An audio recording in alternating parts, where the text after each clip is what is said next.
Strawberry season in Connecticut is short, so you only have a little bit of time left to bring your children here and show them where strawberries grow. Maps like this one are put up in the hallways to show students the different food options and their prices. Even teachers have a tough time keeping up with the dress code as it changes from year to year. This is why recycling keeps animals safe. It keeps everything in one contained space rather than laying out where animals can get into trouble. Although a lot of players haven't experienced a concussion, they still know what symptoms to look for, such as dizziness and memory loss. Cheshire High School is one of the few schools in America that now serves a more nutritious meal for students without having to raise their prices. A new law, the Child Nutrition Bill, signed by President Obama in December, suggests school districts charge an average of $2.46 for school lunch to keep up with the cost of preparation for those healthier meals. This year we did not go up.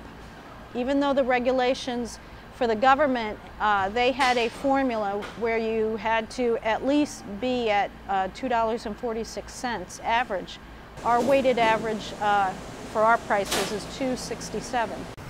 One way Cheshire High School keeps from raising the price of lunch is by splitting up the meal choices into 3 tiers. Each tier includes an 8 or 10-ounce milk and a food option with less than 30% of its calories coming from fat. Maps like this one are put up in the hallways to show students the different food options and their prices. Line 4, Big Daddy's Pizza, has been a favorite among students, even with its healthier changes. I usually get the pizza, which is hot lunch, and it was better last year. They made slices smaller, and it's whole wheat now, I think, so it's not as good, but I don't mind it. You know, we're making healthy changes for these kids, and they're going along with it. Allie Cleary, Q30 News. A concussion is a type of traumatic brain injury, or TBI, caused by a bump, blow, or jolt to the head. The Centers for Disease Control says it can change the way the brain works. A recent study says rates of concussions are highest in the sports of soccer and football. One team that is taking a stand against concussions is the Cheshire High School football team. When I started coaching, we used to teach the offensive line basically to make contact with your forehead.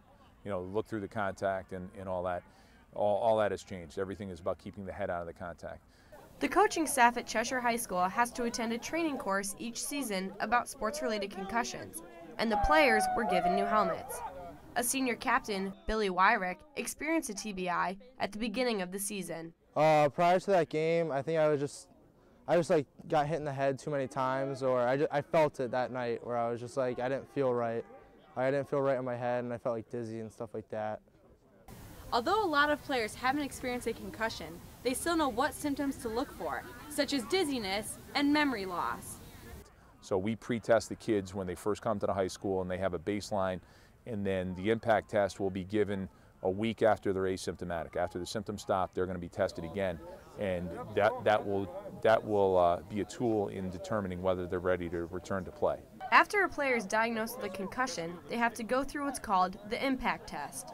We have a whole return to play protocol that's going to be just walking to jogging with nothing on, then a helmet on, and then helmet and shoulder pads to light contact, just to see if the symptoms reoccur. If the symptoms reoccur, you go back to day one. I feel very safe because I know the coaches are very protective against concussions, as well as their trainer. In Cheshire, I'm Allie Cleary, Q30 News.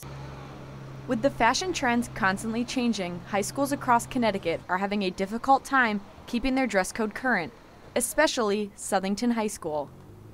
Where I think that some of this from the seniors' perspective comes from is they've been here now 3 years, and they've seen different interpretations of that code.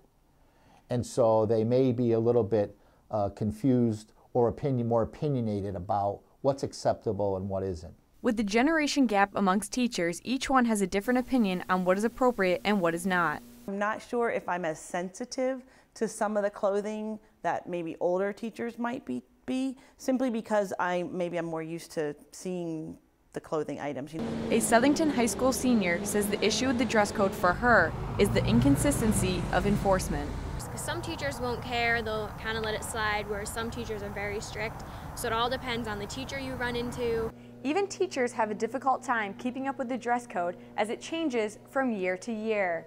It took me a long time to get to know the hat policy too. We used to allow hats when I first started teaching. To help keep the dress code as objective as possible, posters have been put up throughout the school to demonstrate proper dress, and the idea of uniforms has been discussed amongst parents. I think that they should all have the same uniform and everything. I think that would be a good idea.